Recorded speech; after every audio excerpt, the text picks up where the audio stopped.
जिल्हाधिकारी डॉक्टर श्रीकृष्ण पांचाळ यांची भेट घेतलेली आहे. काय विषय होता आणि काय नाही त्यांनी काय सांगितलं? महाराष्ट्रात बांगलादेशी आणि रोहिंग्यांना भारतीय बनवण्याचं एक षडयंत्र देवेंद्र फडणवीसनी उघडकीस आणलं आहे. गेल्या 6 महिन्यात 2,14,000 बांगलादेशी रोहिंग्यांनी त्यांचा जन्म 30 वर्ष 40 वर्ष 50 वर्ष 60 वर्षापूर्वी महाराष्ट्रात झाला होता. आता अर्ज दिला, बोगस फर्जी कागदपत्र दिले. 1,13,000 लोकांना सर्टिफिकेट मिळालं, प्रमाणपत्र तहसीलदारांनी दिलं. हा अधिकार आधी मॅजिस्ट्रेट कडे होता. 2024 मध्ये ते तहसीलदारांना देण्यात आला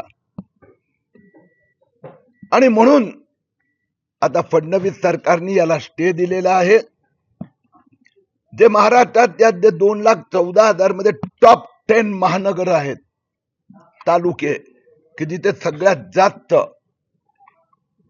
त्यात मालेगाव आहे 4,000 अर्ज, सिल्लोड 4,800 अर्ज, अकोला, अमरावती आणि त्या टॉप 10 मध्ये एक भोकरदन आहे. भोकरदन मध्ये 2,594 अर्ज आले. यातना 12 सोडून सगळ्यांना मंजुरी देण्यात आली आहे. याची चौकशी झाली पाहिजे, फॉरेन्सिक ऑडिट केलं पाहिजे. इथे कशा पद्धतीने बोगस रेशन कार्ड, बोगस शाळेचे दाखले कोणताही पुरावाच नाही दिला. आज इथे मीटिंग मध्ये हे समोर आलं. कोणताही पुरावा नसताना त्यांना सर्टिफिकेट दिले गेले आहेत. त्या सगळ्यांचं आतापर्यंत रिव्ह्यू केला जाणार आणि ज्या बांगलादेशींना सर्टिफिकेट देण्याची प्रक्रिया सुरू आहे त्यांच्या विरोधात फौजदारी कारवाई करण्यात जिल्हाधिकाऱ्यांनी मान्य केलं.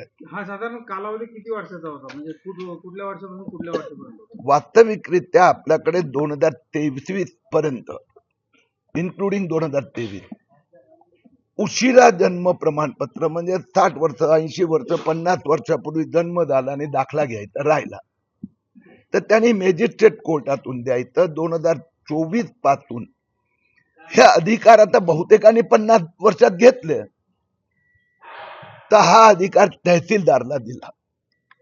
विधानसभा निवडणुकीचा प्रचार आचारसंहिता सुरू झाली की महाराष्ट्रात एक मोठं षडयंत्र.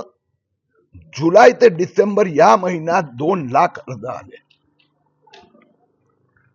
डिसेंबर मध्ये हे माझ्या लक्षात आलं. निवडणुकीच्या काळात मी जे वोट जिहाद घोटाळा जो खुलासा केला होता, मुख्यमंत्री झाल्याबरोबर देवेंद्रजींनी मला सांगितलं की त्यात तुम्ही आम्हाला रिपोर्ट द्या आणि कारवाई सुरू झाली. राज्यात आणि केंद्र सरकार, राज्यात आणि केंद्रामध्ये भाजपचं सरकार आहे. तुम्ही याच्याविषयी काही त्यांना सांगितले, माहिती दिली? हो, म्हणून 4-6 महिन्यात ते अर्ज आले. देवेंद्र फडणवीस निवडणूक आचारसंहिता होती, मुख्यमंत्री झाल्याबरोबर पहिल्याच आठवड्यात हा निर्णय घेतला त्यांनी आणि त्यात 2 काम केलं. SIT बसवली, मालेगावचे तहसीलदार नायब तहसीलदारांना सस्पेंड केलं, सगळ्या जिल्हाधिकाऱ्यांना दिले की याचा पुढे एकही प्रमाणपत्र देता येणार नाही, पूर्ण व्यवस्थित प्रक्रिया सुरू करू. आणि ज्यांना दिले गेले आहेत 1,23,000 त्यांचा प्रत्येक अर्ज रिव्ह्यू केला जाणार आणि ज्यांनी बोगस दस्तावेज दिले असेल त्यांच्यावर फौजदारी कारवाई.